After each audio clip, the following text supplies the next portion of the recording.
반갑습니다. 코리아 네. 스타트업 포럼 최선수 반갑습니다. 와주셔서 감사합니다. 네, 반갑습니다. 김정아입니다. 네, 반갑습니다. 반갑습니다. 네.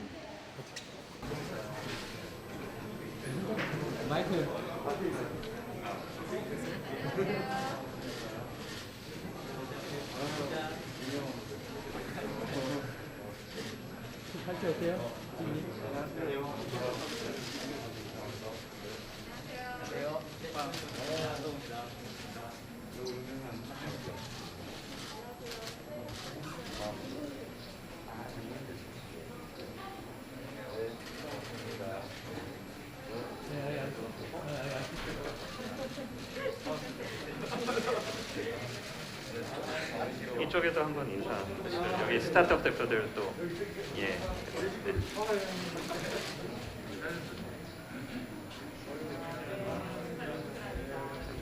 이쪽으로. 네. 후보님 자리. 네. 여러분 안녕하세요. 이재명 더불어민주당 대선 후보 초청 스타트업 정책톡 바로 시작하도록 하겠습니다. 오늘 굉장히 바쁘신 가운데서도 이 자리에 참석해 주신 이재명 후보님과 스타트업 대표님들, 국회의원님입니다. 안녕하세요. 오늘 스타트업 정책 토크 진행을 맡은 코리아 스타트업 포럼 대표 최성진입니다. 반갑습니다. 향후 대한민국 경제의 미래를 이끌어갈 스타트업 정책의 방향을 함께 고민하고 업계 이 초청에 응해 주신 이재명 후보님께 다시 한번 감사드리고요. 여러분 큰 박수 한번 부탁드리겠습니다.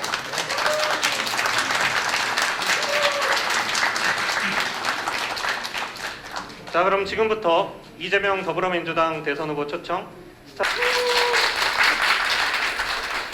네, 안녕하세요. 코리아 스타트업 포럼의 공동 의장으로 있는 프로테크 기업 직방의 안성우입니다. 반갑습니다. 오늘 이렇게 바쁘신 가운데도 이렇게 스타트업의 이야기를 또 들어주시려고 이렇게 자리를 해주셔서 너무 감사드립니다. 오늘 아침에 우연히 본 기사가 있는데요. 삼성보다 스타트업이라는 제목으로 이제 MZ 세대가 이제 취업을 하는 데 있어서 어떤 설문조사를 한 내용의 기사가 있었습니다. 이제 MZ 세대들을 대상으로 이제 어떤 회사에 가고 싶느냐라는 질문에서 대기업을 제치고 대다수의 어떤 리스트에 스타트업들의 이름이 이제 올라왔다는 게 오늘의 내용이었거든요. 이렇게 스타트업이 청년들의 어떤 새로운 희망, 새로운 시작의 좀 중심이 되고 있는 것 같아서 굉장히 좀 기뻤습니다. 특히 이렇게 어려운 환경 속에서 이제 대기업들이 좀 공채를 좀 줄여가는 상황 속에서도 스타트업과 벤처에서는 청년들을 중심으로 일자리를 계속 좀 늘려왔었는데요. 최근에 이제 중기부 조사한 자료를 보니까요. 4대 대기업의 어떤 고용자 수보다 벤처 스타트업의 고용자 수가 더 많고 또 벤처 스타트업에서 일하고 계시는 분의 10명 중에 4명이 30대 미만의 청년이고 또 여성이라는 그런 어떤 조사를 본 적이 있습니다. 이렇게 스타트업들이 청년들을 중심으로 열심히 일을 하고 있다는 점을 좀 알아주셨으면 고맙겠습니다.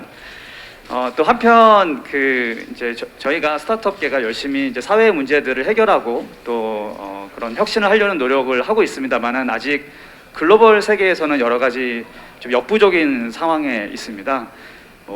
구글이나 아마존, 이케아 같은 이제 글로벌 회사들이 사실 그 나라의 국내 내수의 어떤 시장에서의 성장과 지원을 바탕으로 전 세계로 진출할 수 있었던 상황이었는데요.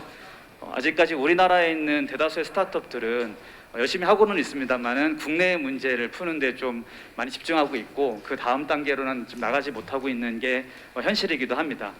그래서 국내 이제 앞으로 스타트업들이 글로벌 회사들과 좀 어깨를 나란히 할 수 있는 경쟁력을 갖출 수 있도록 많은 응원을 좀 부탁드리고요.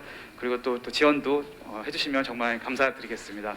오늘 이렇게 자리를 해주신 이재명 후보님께 진심으로 감사드리고 또 함께 자리를 빛내주신 의원님들께도 감사드립니다. 특히 스타트업과 오랜 시간 동안 이제 그 국회에서 유니콘팜에서 지난 2년간 스타트업들이 많은 이야기도 드리고 소통을 하면서 또 응원과 지원을 받았었는데요. 그 앞에서 또 이렇게 진두지휘를 해주시고 리딩 해주신 강훈식 의원님께도 또 자리해 주셔서 너무 감사드립니다. 앞으로도 이런 자리가 많이 있었으면 좋겠습니다. 고맙습니다. 네, 안성우 장님 감사합니다. 그러면 다음은 오늘 자리의 주인공이시죠. 이재명 더불어민주당 대선 후보님의 인사 말씀을 청해 듣도록 하겠습니다. 여러분 힘찬 박수로 환영 부탁드리겠습니다. 우리 대표님께서 서서 말씀하시는 바람에 제가 앉아서 해야 될지 서서 해야 될지 우리 그 취재진들의 편의를 위해서 제가 앉아서 하도록 하겠습니다. 네, 좋습니다. 이 쾌감을 부분은 다 앉아서 하죠. 그러시죠. 네. 그리고 오늘 이 자리는 제가 주인공이 아닙니다. 저는 객이죠, 객. 여러분이 주인공이시고요. 어쨌든 여러분들이 하시는 일에 대해서 우리가 할 수 있는 역할이 어떤 건지 한번 얘기를 하고 또 여러분의 말씀도 좀 들어보겠습니다. 저는 우리 사회 젊은이들을 중심으로 격심한 경쟁 속에 분열과 갈등이 심화되는 이 현실의 뿌리에는 저성장이 자리 잡고 있다고 생각합니다.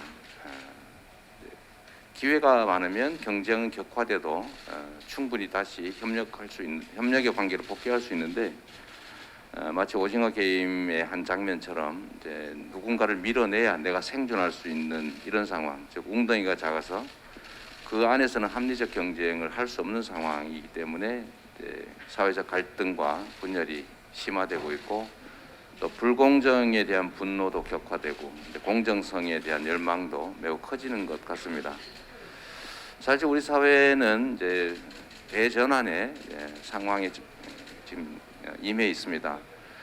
그 중에 하나가 우리가 보통 말하는 에너지 대전환이기도 하지만 또 한 가지는 이제 디지털 대전환이라고 하는 정말로 혁명적인 변화에 지금 한 순간에 우리가 위치해 있다고 생각합니다.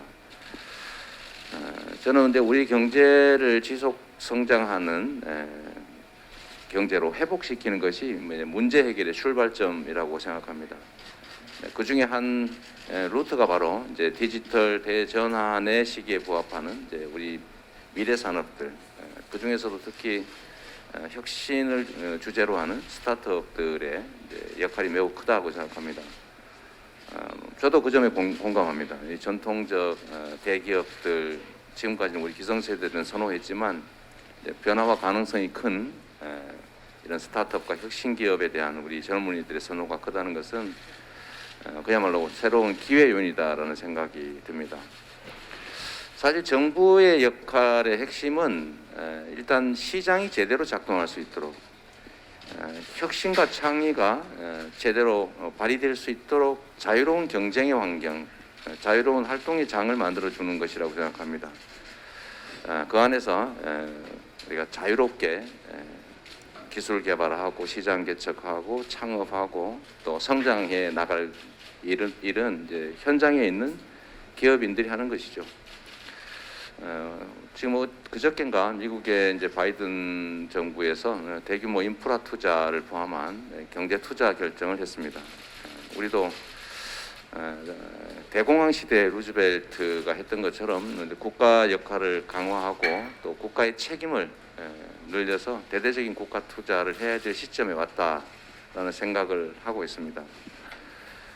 사실 이제 정부의 역할 중에 하나는 여러분들이 자유롭게 이제 창의와 혁신을 실천할 수 있도록 이제 기회의 장을 열어주는 것인데 그러려고 하면 이제 정부의 적극적인 책임 이행이 꼭 필요하다고 생각합니다. 그 안에서 여러분들은 이제 새로운 사업들을 펼쳐나가게 되는 것이겠죠.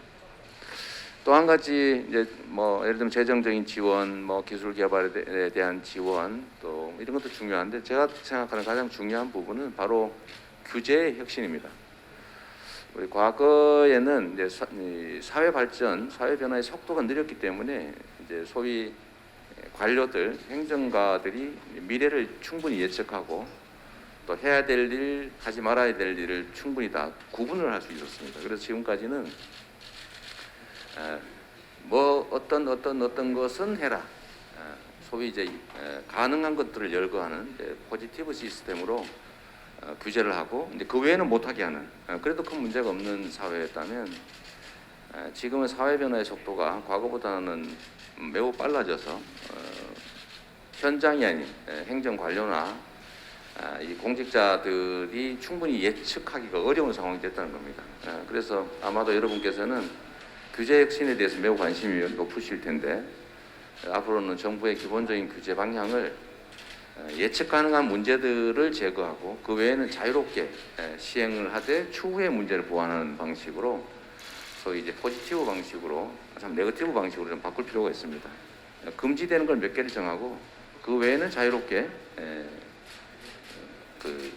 행동할 수 있도록 공간을 넓게 열어주는 것이죠. 이런 규제 합리화, 규제 혁신이 필요하다고 생각합니다. 앞으로는 세계의 경제의 경계선도 사라지고 또 장벽도 없어지고 또 소위 통합과 융합의 시대가 열리기 때문에 창의와 혁신을 주제로 하는 이 스타트업들의 역할이 매우 커진다고 생각합니다. 다만 이제 저는 말씀드리고 싶은 것이 이제 혁신은 우리가 이제 응원은 하되 혁신의 결과로 독점을 이용한 이제 과도한 뭐라 그럴까요? 과도한 이익 추구 이런 것들은 좀 요즘은 ESG 경영도 유행하는 시대이니까 그런 점들이 합리적으로 좀 조화가 되면 좋겠다. 경제적 가치를 추구하되 사회적 가치, 사회적 책임도 좀 상응하게 여러분들이 배려해 주시면 좋겠다는 생각이 듭니다. 아마 제가 그 공공 배달앱을 만든 것 때문에 이 스타트업계에서 저를 좀 이렇게 이상하게 조금 그러니까 오해한다는 그런 말씀을 제가 듣긴 했는데 제가 이제 그 부분과 관련돼서 말씀드리고 싶은 것은 이제 혁신의 결과를 누리는 것은 당연하다. 혁신과 창의의 결과를. 그러나 그게 자칫 이제 경계선이 좀 애매하긴 한데 독점에 의한 과도한 이익 추구로 가는 것은 조금 자제될 필요가 있겠다. 그리고 이제 대개는 공공 배달에 비하면 실패할 거라고 다들 예측을 했는데 현재까지 매우 순항하고 있는 측면을 보면 그게 이제 혁신의 결과물만은 아니다. 어쩌면 약간의 독점의 결과가 가미됐을 수도 있겠다라는 점에 저는 좀 이해를 해주시면 좋겠다는 생각이 듭니다. 하나의 경쟁업체가 생기는 정도에 불과하니까 그 점에 대해서 저희가 공공 영역의 우월성을 뭐 이렇게 강제한 것은 아니고 다만 하나의 시장의 한 주체로 참여한 것이니까 공공 배달앱을 배달의 민족이 이겨내시기를 바랍니다. 그리고 여러분들 저는 우리 경제의 미래가 이제 여러분께 달려 있다고 생각합니다. 뭐 좋은 일자리도 만들어야 되고 또 일자리라고 하는 게 이제 제한적이기 때문에 창업을 사실 많이 늘려 나가야 되고 창업의 핵심은 역시 여러분들처럼 이제 미래 융합 기술을 활용하는 스타트업에 있지 않냐 이렇게 생각해서 오늘 여러분들 말씀을 좀 많이 듣고 저는 어차피 전문가는 아니고 관심 있는 사람 정도이니까 여러분의 말씀 잘 듣고 저희도 정책에 반영해서 우리가 이제 혁신 경제로 나아가는 그런 좋은 계기로 만들고 싶습니다. 여러분들 만나서 정말로 반갑습니다. 네, 이재명 후보님 감사합니다. 하도록 하겠습니다. 네, 저희 코리아 스타트업 포럼은 올해로 출범 5주년을 맞은 국내 최대 스타트업 단체로서 페이지 넘기시겠습니다. 초기 스타트업부터 유니콘까지 1,700개 이상의 스타트업과 혁신 기업이 함께 모여 활동하고 있습니다. 저희는 스타트업의 성장을 도와 세상을 혁신하는 일을 하고 있는데요. 스타트업들이 하는 일이 주변의 문제를 발견하고 이를 혁신을 통해 해결하려고 하는 것인데요. 보다 많은 스타트업들이 잘 성장할 수 있으면 우리 사회 전체도 혁신에 더 한 걸음 나아갈 수 있다 이렇게 생각하고 있습니다. 다시 한번 감사드리면서 이번 대선에 대한 스타트업들의 생각을 말씀드리겠습니다. 현재 세계 경제는 스타트업들이 주도하고 있다고 해도 과언이 아닙니다. 스타트업에서 출발한 디지털 기업의 가치가 우리나라 시가총액 전체의 3배를 넘어섰고요. 2025년까지는 디지털 플랫폼 기업 전체 매출액이 전 세계 매출액의 30%를 넘을 것이다 이렇게 예측이 되고 있습니다. 스타트업에서 출발한 디지털 플랫폼 기업들입니다. 이들은 짧게는 창업 10년 만에 글로벌 탑10 안에 들고 있습니다. 3배가 넘었습니다. 그리고 현재 벤처 스타트업의 고용 규모가 4대 대기업 집단의 전체 고용 규모를 이미 넘어섰습니다. 그렇다면 왜 스타트업들이 세계 경제를 주도할 수 있을까요? 스타트업은 혁신에 대부분은 실패하면서도 소수가 크게 성장해서 글로벌 기업까지도 성장이 가능합니다. 그래서 스타트업이 중요하고 이를 뒷받침하는 생태계가 중요합니다. 그래서 이번 대선에서는 스타트업을 중심으로 하는 대한민국의 국가 전략이 반드시 필요하다고 생각합니다. 스타트업 코리아와 같은 국가 전략이 만들어지길 바라면서 좀 더 구체적인 정책 제안을 드리도록 하겠습니다. 후보님께서도 말씀하셨지만 과감한 규제 혁신이 필요합니다. 지금까지 정부가 규제 혁신 노력을 지속해왔지만 체감도는 여전히 낮습니다. 글로벌 기준으로 스타트업의 기회도 아직 작습니다. 스타트업이 마음껏 혁신할 수 있도록 자유롭고 공정한 디지털 시장이 필요합니다. 혁신 인재는 스타트업의 가장 중요한 경쟁력이자 4차 산업혁명 시대 국가 경쟁력의 척도가 되고 있습니다. 창업가 정신과 컴퓨팅 사고력을 갖춘 혁신 인재를 비약적으로 키워낼 수 있어야 합니다. 우리 스타트업 창업가들은 성공한 사업가로 불리기보다는 더 나은 사회를 만든 혁신가로 불리고 싶습니다. 창업가를 존중하고 창의적이고 개방적인 사회가 되는 것이 더 많은 창업가들의 도전을 만들어낼 수 있습니다. 산업화 시대에서는 석유, 유전, 고속도로가 핵심적인 역할을 했다면 디지털 경제 시대에는 데이터와 플랫폼, 네트워크가 그 역할을 대신하고 있습니다. 누구나 데이터와 네트워크를 마음껏 활용할 수 있도록 하고 다양한 디지털 플랫폼을 육성해야 합니다. 스타트업 생태계는 창업, 성장, 회수를 반복하며 성장하는데요. 지금도 잘 성장하고 있지만 달리는 말에 채찍질 하듯 더 많은 투자와 엑시트 활성화를 위한 방안이 필요하고 이제는 우리 국민들도 고성장하는 스타트업에 투자할 수 있는 기회를 더 확대해야 합니다. 두려움 없이 미래를 선택하고 혁신의 과실이 모두에게 돌아가게 해야 합니다. 신산업을 둘러싼 갈등으로 혁신을 지체하면 우리만 뒤처져서 미래 세대의 기회를 빼앗게 됩니다. 혁신을 촉진하되 성과를 함께 나눌 수 있는 방안을 마련하고 혁신에 뒤처지는 분들에게는 지원해서 함께 미래로 나아가야 합니다. 우리나라 스타트업 생태계는 서울 수도권의 90% 이상의 자원이 편중되어 있습니다. 지역에서 창업을 해도 어느 정도 성장하면 서울로 이전을 고민해야 합니다. 지역 스타트업 생태계로 활성화해 스타트업이 우리 사회 전체의 희망이 될 수 있도록 해야 합니다. 이제는 대한민국이 글로벌 디지털 경제의 새로운 질서를 선도해야 됩니다. 미국, 중국, G2와 경쟁할 수 있는 제3의 디지털 경제 블록을 목표로 갈라파고스 규제에서 벗어나서 새로운 국제 규범을 선도해서 만들어 간다면 디지털 경제 선도 국가로 한 걸음 다가설 수 있다고 생각합니다. 네, 지금부터 시작입니다. 앞으로 5년 동안 스타트업에게 얼마나 많은 기회를 제공하고 마음껏 성장할 수 있게 하느냐에 따라서 대한민국의 미래가 달려 있다고 생각합니다. 스타트업을 중심으로 하는 새로운 대한민국 국가 전략이 마련되기를 바라면서 저희 스타트업들도 모두가 행복한 스타트업하기 좋은 나라가 될 수 있도록 노력하겠습니다. 네, 감사합니다. 네, 제가 여기 약간 뭐 코멘트를 좀 더 하면 네. 역시 우리 회장님 말씀하신 것처럼 정부의 과도한 규제, 또 일종의 진입 장벽 이런 것들이 사실은 우리 창업 환경을 매우 훼손하고 있는 게 분명한 것 같습니다. 그래서 위험도가 낮다면 말씀하신 것처럼 자유로운 창업 환경을 만들어내는 규제 합리가 정말 필요할 것 같고요. 저는 이와 더해서 이제 규제 문제도 있긴 한데 실패를 자산화할 수 있는 사회가 되어야 된다는 생각이 좀 듭니다. 우리 사회는 한 번 실패하면 다시는 일어나기 어렵게 만들어놨는데 사실 이제 똑같은 조건이라면 실패를 여러 번 겪은 경우가 오히려 성공의 가능성이 높다는 게 사실은 객관적인 진실인데 우리 사회에 실패를 할 경우 다시 일어나기 어려운 뭐 이런 제도들도 많이 보완해야 되겠다는 생각이 들고요. 아까 인재 양성 말씀은 저도 전적으로 공감합니다. 지금 이제 산업 현장에서 필요한 인재들의 수요는 높은데 실제로 공급되는 인력들은 거기에 맞지 않아서 좀 미스매치가 발생하고 있는 문제가 심각한 것 같습니다. 미래형 인재 양성도 사실 국가의 대대적인 책임이 필요하죠. 왜냐하면 이 교육 체계를 통째로 바꿔야 됩니다.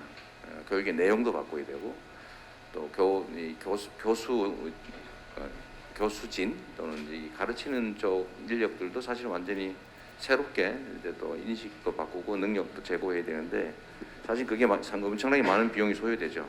그럼에도 불구하고 대대적 국가 투자에는 이제 인프라 구축 거기에 더해서 뭐 규제 혁신 더하기 기초과학 기술에 대한 투자라든지 또는 첨단 기술에 대한 투자 그리고 거기에 더해서 결국은 이제 미래 인재 양성에 정말로 많은 국가적인 책임이 투자가 필요하겠다 그런 생각을 하게 됐습니다. 네, 좋은 말씀 감사합니다. 네, 감사합니다. 이어서 이 자리에 모이신 그 스타트업 대표님들의 생생한 목소리를 듣는 순서인데요. 그에 앞서서 여기 참석해주신 분들 모두를 소개해드릴 수는 없는데 이분들은 꼭 소개시켜드리고 진행을 해야 될 것 같습니다. 오늘 그 후보님과 함께 걸음을 해주셨고요. 국회에서 저희 스타트업들 네, 안녕하십니까. 저는 네네. 잠시 마이크가 안 켜져 있는 줄 알고. 저는 소개받은 대로 코리아 스타트업 포럼 공동 의장을 맡고 있고 컬리라는 회사를 운영을 하고 있습니다. 마켓 컬리라는 이제 식료품 배달 서비스를 운영하고 있고요. 일단 후보님께서 바쁘신 와중에도 여기 와주셔서 감사드립니다. 사실 최성진 대표께서 여러 가지 좋은 얘기를 많이 해주셔서 저희는 조금 더 현장에 가까운 이야기를 좀 말씀을 드리면 제가 첫 번째로 좀 말씀을 드리고 싶은 것은 이 규제에 대한 전반적인 방향성이 바뀌어야 되고 특히나 이제 아까 말씀하신 대로 파지티브 형태의 규제 체계를 운영을 하다 보니 특정 사안에 대해서도 각 기관마다 의견이 다른 경우들이 많이 있습니다. 그래서 저희 같은 경우에도 이제 저희는 식품 사업도 하고 있고 운송 사업도 하고 있는데 이 식품 관련 규제는 실은 이제 식약처에 질의를 했을 때랑 구청에 질의를 했을 때랑 다 다른 경우들이 많이 있고요. 그러다 보니 사실 스타트업 같은 경우에는 스피드가 생명인데 이제 여러 군데 질의를 하다가 보면 한 1년 정도 시간이 가는 경우들이 있더라고요. 그래서 확실히 이런 이슈들은 법이 굉장히 오래전에 만들어지기도 했고 또 실질적으로 비즈니스 모델은 계속 새로운 것들이 나오고 있다 보니 이분들도 이걸 새로 보시면 어떻게 생각해야 되시는지 전혀 알 수가 없는 상황이라고 저는 생각이 됩니다. 전체적으로 규제 방향성이 한번 바뀐다면 실제로 현장에서 법을 집행하시는 공무원이나 관계 당국에서도 훨씬 더 유연하게 법을 집행해 주실 수 있으리라고 생각을 하고 있습니다. 그리고 이제 두 번째로 좀 짧게 말씀을 드리고 싶은 것은 여기 있는 많은 스타트업들이 비슷한 이슈를 가지고 있을 텐데 이제 스케일업에 대한 고민이 있습니다. 그러니까 초기 기업들에 대한 정책 지원은 굉장히 커진 반면에 어느 시점이 지나서 스타트업들이 더 많은 고용을 창출하고 규모를 키워나가려고 할 때 굉장히 어떻게 보면 이제 스케일업 금융에 대한 전반적인 지원이 좀 부족한 것 같습니다. 그래서 여기 있는 분들은 그래도 운이 좋아서 어떻게든 회사를 키워나오고 계신 분들이지만 아까 보셨다시피 전 세계적으로 미국만 해도 시가총액 상위 기업들은 다 스타트업에서 시작한 디지털 기업들인데 국내에서도 유사한 형태의 스타트업들이 더 크게 성장하고 또 고용도 창출 많이 하려면 다음 단계로 갈 수 있는 스케일업 금융에 대한 부분이 꼭 정부 지원이 필요하지 않나 하는 생각이 듭니다.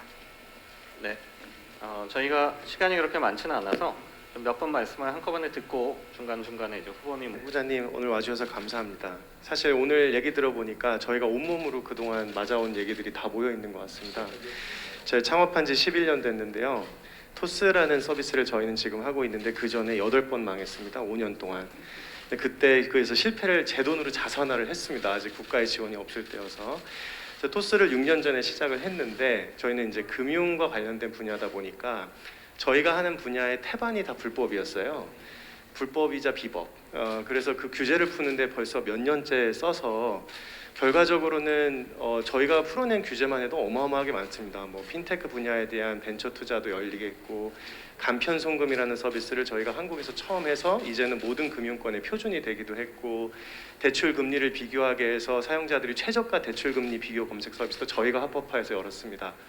근데 지금 그래서 잘 돼서 지금 전 국민의 30%가 쓰는 서비스가 됐고 연매출 1조에 임직원들도 이제 1,500명에 매월 50명씩 채용하는 큰 회사가 됐는데 아직도 힘들어 죽을 지경입니다.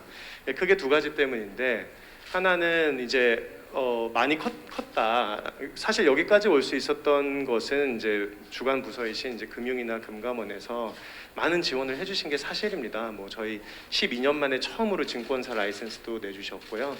은행도 저희가 세 번째 인터넷 은행이 되기도 했고 그 외에도 많은 규제 혁신이 있었는데 지금 조금 기류가 바뀌는 것 같아서 아직 저희가 만들어내야 될 혁신과 편의성과 시장 평준화와 기존 전통 금융기관과 이제 삿발을 해서 저희가 만들어내야 되는 그 국민들에게 제공해야 될 편익과 효익이 많은데 벌써 이제 이게 규제가 바뀌는 게 보입니다. 예를 들면은 저희 그 정보 제공 마이데이터 사업이라고 해서 그 수수료 문제도 실제로 저희가 수수료를 내면 전통 금융기관들에게 다 갑니다. 근데 이제 매년 수조씩 이미 이익을 내고 있는 은행들에게 이제 그 수수료까지 또 이제 내야 되는 그런 구도로 가는 것도 있고 또 지금 저희가 거의 7년째 업권에서 얘기하고 있는 망분리 규제라고 있습니다.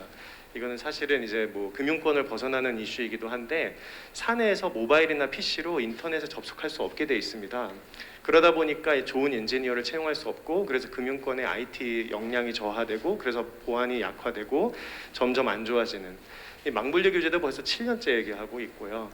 그 외에도 많은 규제들이 아직 해결이 안 되고 있습니다. 두 번째는 또 이제 앞에도 나왔는데 그러니까 이제 기존 전통 금융기관들과 신 핀테크 사업 간에 이제 어떻게 보면 이제 그 갈등들이 굉장히 강해서 기존 금융기관들은 기울어진 운동장이다라는 표현을 많이 쓰는데 저희는 저희가 기울임 당하고 있는 것 같은데 거기서 이제 디지털 역량의 문제 때문에 이제 기울임 운동장에 이런 얘기도 있습니다. 그래서 이런 기존 산업과의 갈등 그리고 어떻게 보면 정부 당국이 가지고 있는 규제 본능 이런 것들을 좀 어떻게 효율적으로 거번하실지 좀 여쭙고 싶습니다. 네, 저희가 후보님과 약속된 시간이 있는데 저희가 지금 후보님의 좋은 말씀도 듣고 하다 보니까 시간이 좀 빠르게 지나가고 있어서 우리 대표님들도 이렇게 말씀하실 때 세상이 새롭게 열리고 있는데 그 디지털 세상 안에서 새로운 수단들이 발굴되고 실제로 거대한 규모로 전 세계적으로 실제 시장이 형성되고 있는데 계속 부인하면 아마 우리 그 조선 말의 쇄국 정책하듯이 갈라파고스가 될 가능성도 상당히 있다. 그런 생각이 좀 들었습니다. 저는 이제 공적 영역에서도 이 가상 자산에 대한 좀 관심을 넘어서서 이제 규제와 세금 부과뿐만이 아니라 이제 이걸 활성화하고 사람들의 좀 자산 증식 기회도 만들어내고 또 우리가 사실은 전부 다 해외 코인을 전부 다 구매를 하니까 이제 국부 유출의 문제도 없지 않아서 좀 근본적으로 한번 다시 생각할 때가 됐다는 생각이 들긴 합니다. 어쨌든 다른 분들 많이 말씀해 주셨는데 제가 모든 답을 여기서 드릴 수는 없고 어쨌든 민간 협력을 좀 강화하자고 하는 아까 뭐였더라 무슨 째까가고 째까가고 우리 대표님 말씀 공감하고요. 우리 김재원 앨리스 대표님 신입 자원들을 양성을 하는데 경력직 선호라고 하는 현장의 상황 때문에 유능한 인재들이 기회를 못 갖는다. 그 말씀이신 것 같아요. 그걸 어떻게 해결할 거냐라는 건데 제 생각에는 그건 사회 현실에서 어쩔 수 없는 측면이 있고요. 기업 입장에서는 훈련된 경험 많은 그런 사람을 쓸 수밖에 없지 않습니까? 또 그렇지 않은 사람들도 필요한 게 또 현실이기도 하니까 훌륭한 인재를 잘 양성하게 하고 이제 인재의 질이 높으면 저는 충분히 길이 열릴 거라고 생각합니다. 혹시 현장에서 필요한 가능한 방법이 뭔지 알려주시면 저희가 채택을 하도록 하겠습니다.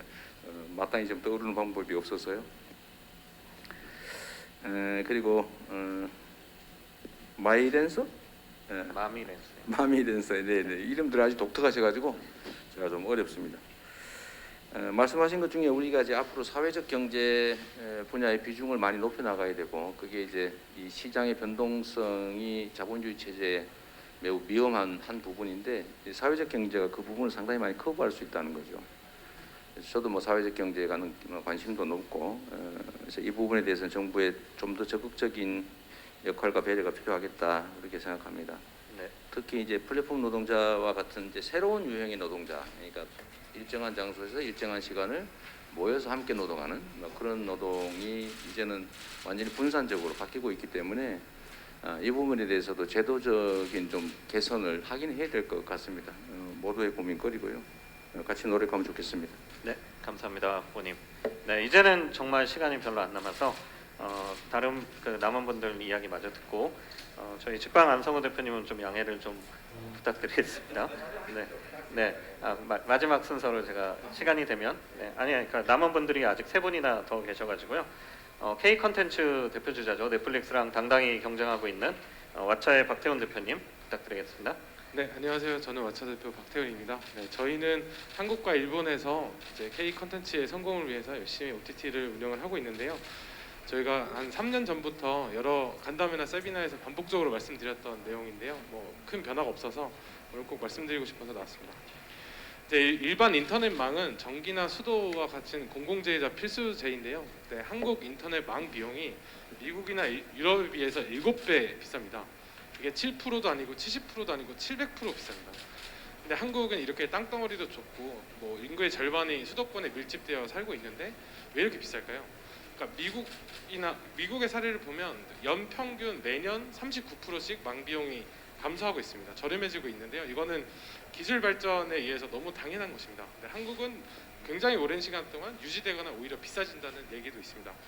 이거는 되게 간단한 이유 때문인데요. 통신사 간의 경쟁이 없기 때문입니다. 이거를 정부도 인지를 하고 있어서 이제 상호 접속 고시라는 것을 이제 발의도 하고 개정도 하면서 이제 노력을 하고 있는데요. 여전히 이제 경쟁이 없어서 그런지 몰라도 아무런 변화가 없습니다. 그래서 이 문제가 꼭 좀 해결이 되었으면 좋겠고요. 이게 결국 저희 같은 디지털 기업뿐만 아니라 전체 대기업까지 포함한 요새 뭐 디지털 트랜스포메이션에 다들 관심이 많은데 이게 한국 모든 기업의 경쟁력, 글로벌 경쟁력을 떨어뜨릴 수 있는 문제라고 저는 생각하고요. 저희 같이 한국에서 시작해서 글로벌 경쟁을 해야 되는 기업 입장에서는 이런 돈진에서 굉장히 큰 비용 부담을 가지고 시작할 수밖에 없는 그런 타격을 입을 수 있다는 것을 꼭 말씀드리고 싶습니다. 네, 감사합니다. 네, 감사합니다. 다음은 저희가 스타트업 하면 또 AI 분야를 빼놓을 수가 없겠죠. AI 다뎀의 최예림 대표님 부탁드립니다. 네, 반갑습니다. 저는 인공지능 스타트업 AI 다뎀의 대표 최예리입니다.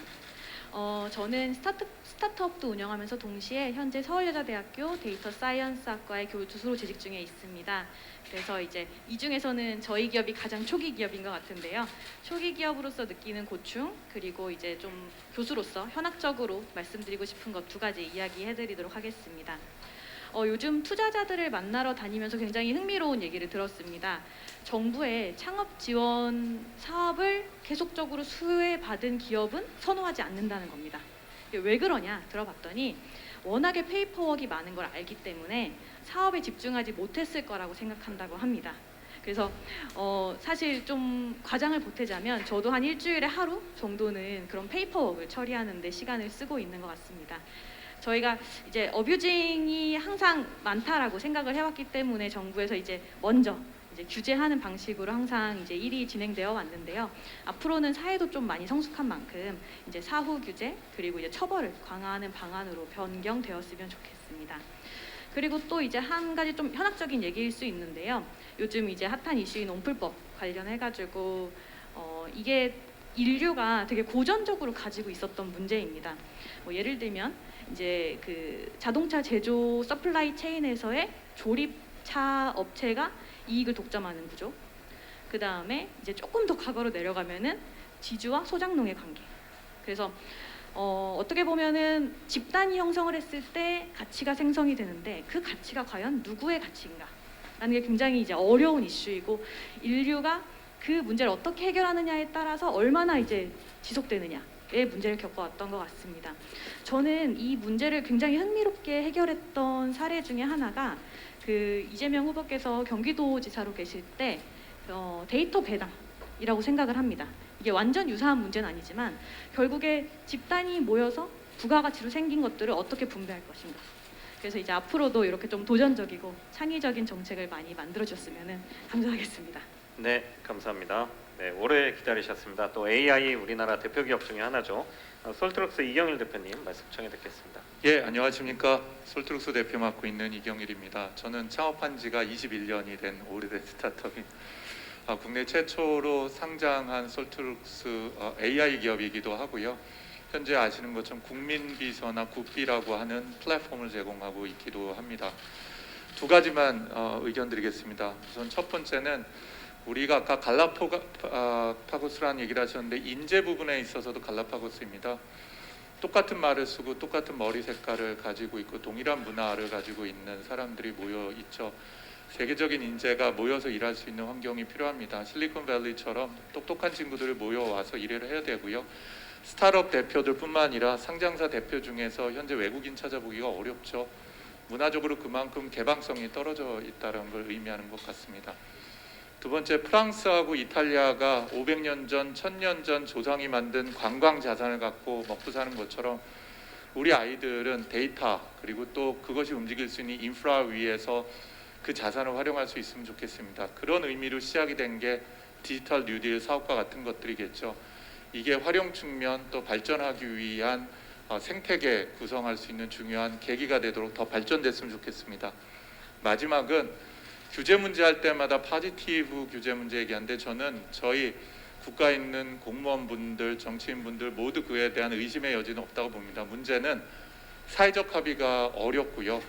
이해관계자분들이 실제 막상 부닥쳤을 때 그 문제를 극복할 굉장히 중요한 탑 리더십이 발휘되기가 어렵다는 것입니다. 대통령이 되신다면은 정말 이 부분에 대한 결단, 결심과 강력한 추진력을 기대해 보겠습니다. 감사합니다. 네, 감사합니다.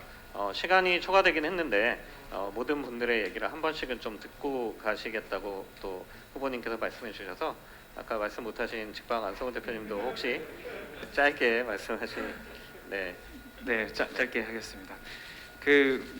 저희가 지금 일하는 분야가 이제 프로퍼티에 플러스 이제 테크가 합친 이제 그 IT 영역인데요. 부동산이라는 영역이 사실 굉장히 오랜 시간 동안 좀 바뀌지 않았던 것 같습니다. 그 유튜브에서 제가 이제 영상을 찾다 보니까 지금 부동산을 거래하는 방법이라든지 아니면 분양받는 방법이 1980년도에 있었던 영상자료랑 작년의 영상자료랑 거의 똑같습니다. 그 정도로 뭔가 더 많은 좀 변화가 필요한 그런 시장이지 않나 생각이 들고, 최근에 여러 가지 이제 부동산 산업에서 이루어지고 있는 뭐 불신이라든지 아니면 뭐 여러 가지의 불편함도 이러한 맥락에서 또 해야 되지 않나라고 생각도 하고 있습니다. 두 번째는 또 이러한 뭐 저희 부동산을 포함한 여러 전문직들과의 어떤 서비스와의 어떤 갈등도 요즘에 또 이슈 중에 하나인데요.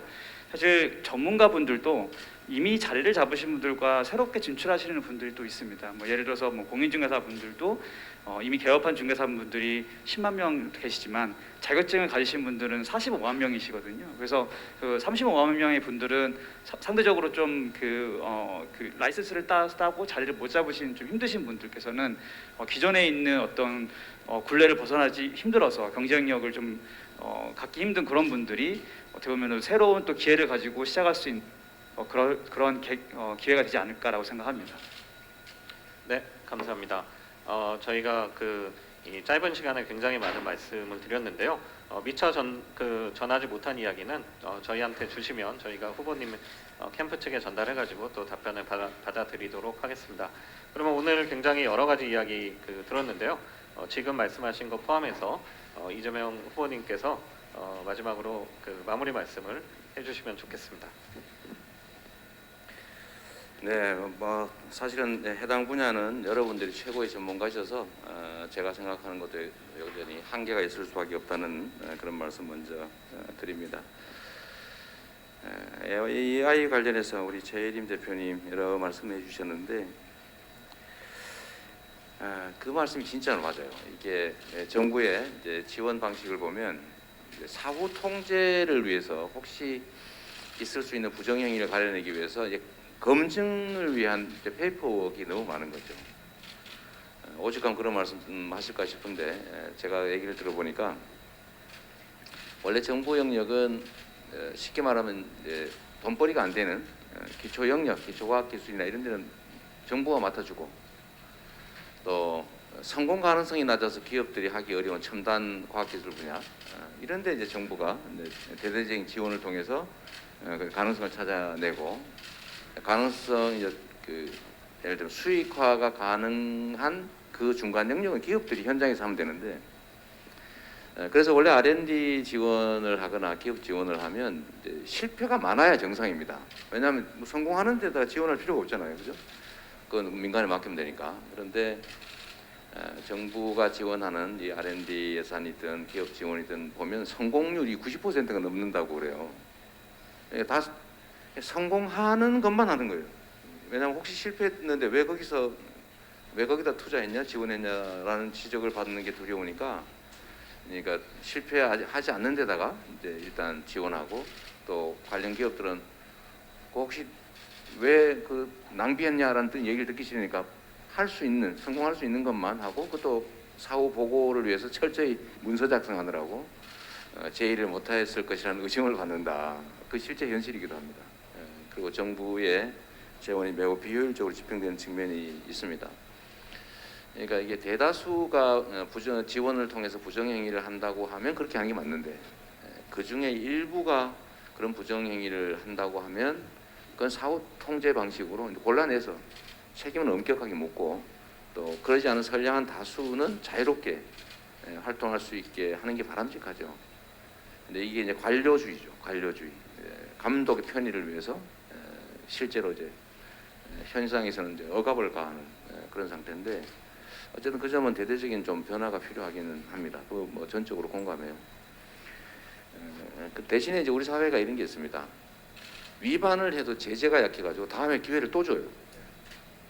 저는 사실 경기도에 있을 때 그런 방식으로 뭐 지원금 받아가 부정행위를 하면은 뭐 다음 사업에선 제외하고 그 다음부터는 또 허용하고 그러길래, 제가 원 스트라이크 아웃, 부정이 발생하면 아예 지원 대상에서 영구 배제, 그렇게 하라고 해서 지금 시행을 하고 있었습니다.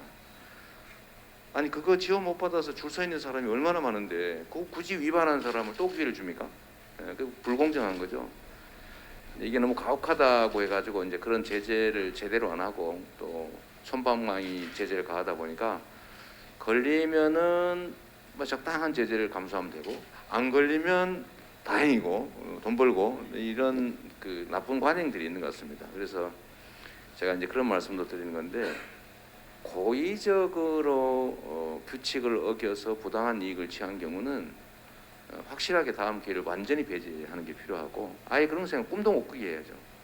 두 번째는 거기에 대한 제재도 다시는 꿈도 못 꿀 만큼 강력하게 제재할 필요가 있다는 생각이 듭니다.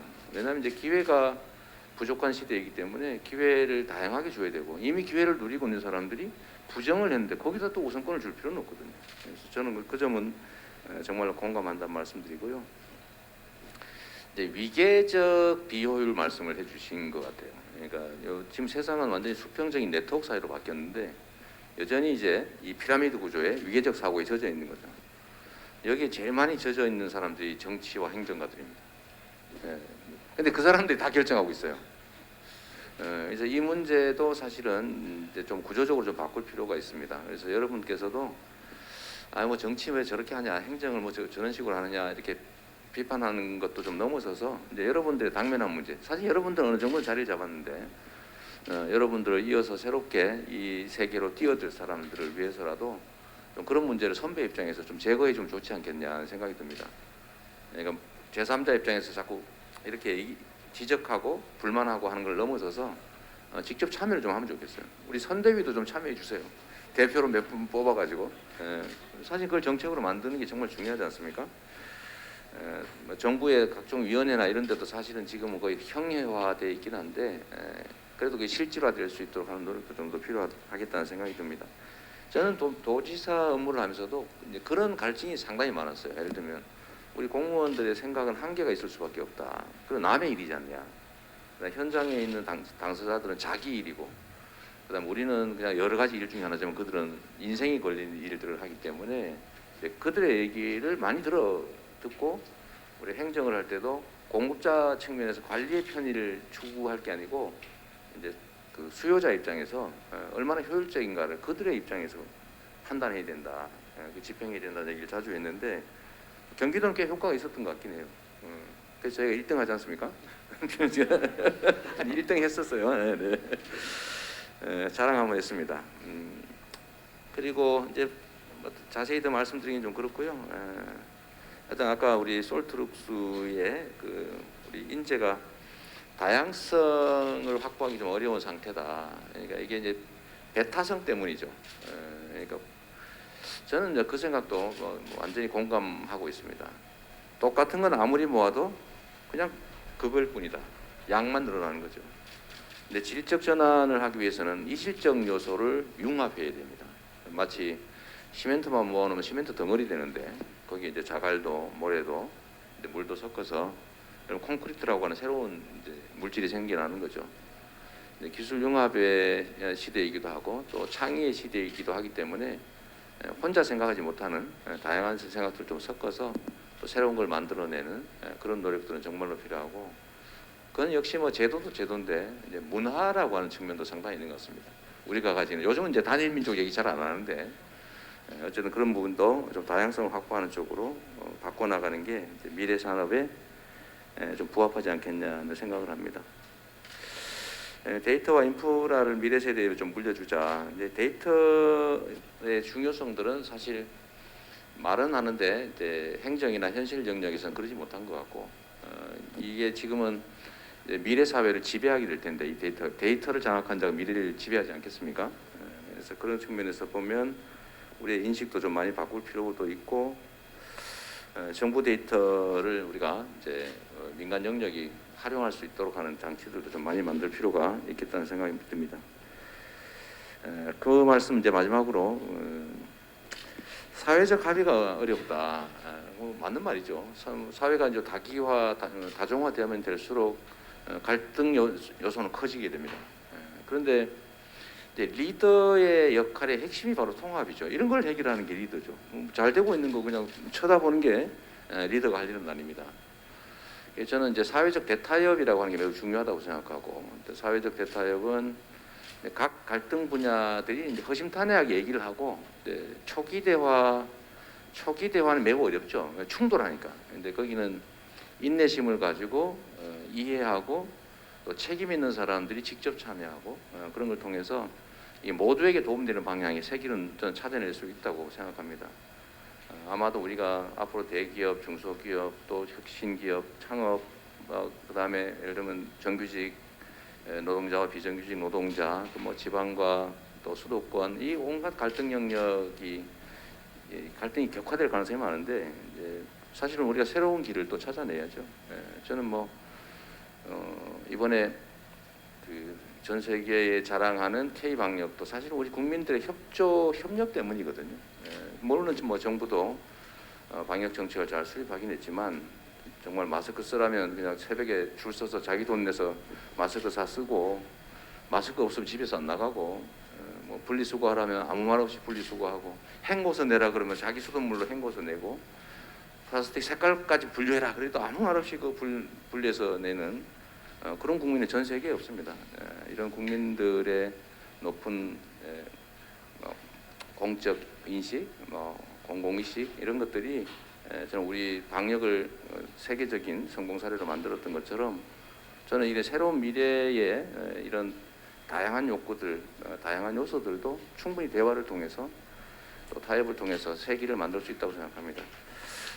뭐 저도 뭐 전문가는 아니어서 여러 가지 아쉬움이 있는데 우리 당내에 또 선대위 내에도 이 창업 혁신 국가를 지향하는 각종 이제 기구들도 있고, 필요하면 여러분들께서 우리 안에 들어와서 만드세요. 뭐 그러면 되죠. 뭐 만들어서 이거 하자 이렇게 좀 해주시면 좋겠고, 야당 선대위도 뭐 양다리 걸쳐도 괜찮고요. 아니 뭐 상관없지요. 왜냐하면 발언 필요한 일을 하는 건데 뭐 꼭 한쪽에만 그래 할 필요 없지 않습니까?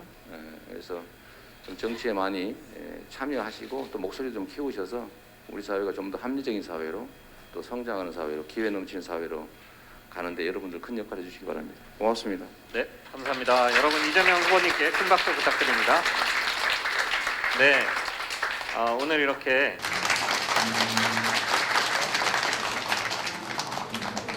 저희 그 모이신 언론을 위해서요, 저희 사진 촬영을 좀 해야 되는데 일단 여기 그 발언하신 분들 먼저.